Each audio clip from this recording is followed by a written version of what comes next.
രാജു പറഞ്ഞിട്ടാ ഞാൻ ഇവിടേക്ക് വന്നതും ദീപുവിനെ കല്യാണം കഴിച്ചത്. ഇത് നുണയാ. ഇവക്ക് മറ്റെന്തോ ഉദ്ദേശമുണ്ട്. ഇത് ചതിയാ. നിങ്ങൾ ആരും ഇതൊന്നും വിശ്വസിക്കല്ലേ.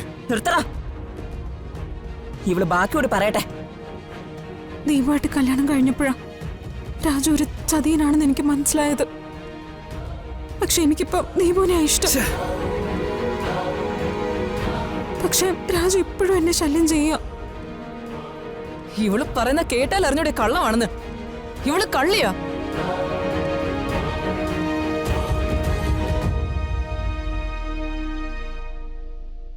നിങ്ങളെല്ലാവരും കൂടെ എന്റെ മോനെ മനഃപൂർവ്വം ചതിക്കുന്നതാ. ഇവളുടെ കാരണം നോക്കി രണ്ട് പൊട്ടിക്കാൻ ഇവിടെ ആരുമില്ലേ? ഞാൻ ചെയ്യട്ടെ, അപ്പൊ പറയും ഇവള് സത്യം. എന്റെ ജീവിതം തകർത്ത ഇവനെ വേണ്ട.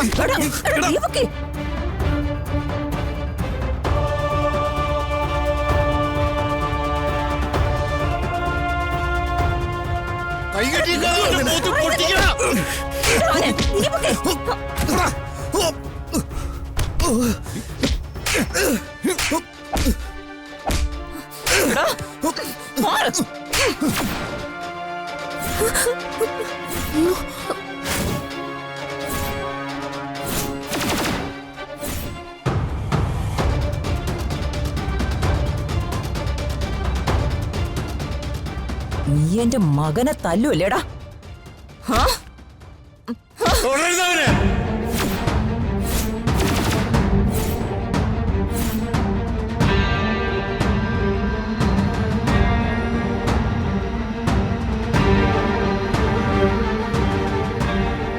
തൊട്ടാ താനെ എന്ത് ചെയ്യടോ? ഇനി എന്റെ കുഞ്ഞിനെ തൊട്ടാ നിന്നെ ഞാൻ ഇവിടെ ഇട്ട് വലിച്ചു കീറും. നിന്റെ മകനെ തീർക്കും.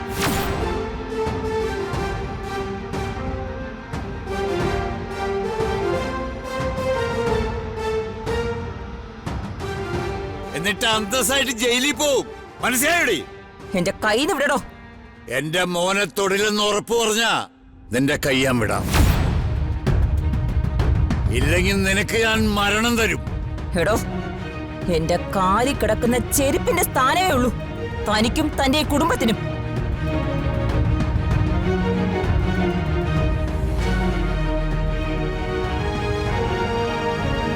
നീ ഇപ്പൊ പറഞ്ഞു തെറ്റിപ്പോയിടേ. നിന്നേക്കാൾ അന്തസ്സുണ്ടേ നിന്റെ കാലിൽ കിടക്കുന്ന ചെരുപ്പിന്.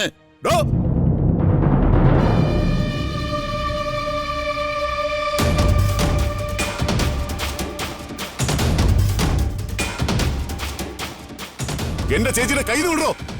ഇവരുടെ കൈ ഞാൻ തൽക്കാലം വിടാം. പക്ഷേ ഇനി എന്റെ മോന്റെ നേരെ കൈവയ്ക്കുക. ഇവളുടെയോ എന്റെ മോന്റെ കൈ ഉയർന്നാൽ ഇവിടെ ഒന്നല്ല 2 കൊലപാതകം നടക്കും.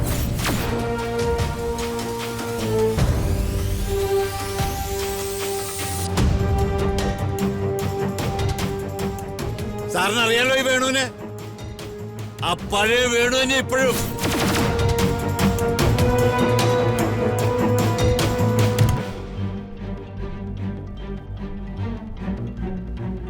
പണ്ട് നിങ്ങളെ രക്ഷിക്കാൻ വേണ്ടി ഞാൻ ഗുണ്ടകളെ തല്ലിച്ചതച്ചിട്ടുണ്ട്.